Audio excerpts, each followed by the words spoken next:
Hello दोस्तों, आप सब कैसे हो। आशा करती हूँ आप सब लोग बहुत अच्छे होंगे।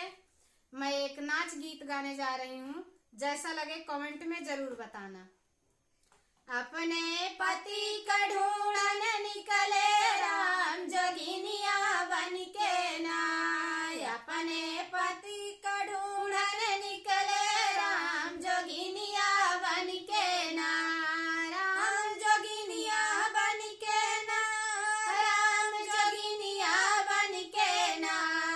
अपने पति का ढूंढन निकले राम जोगिनिया बन के ना।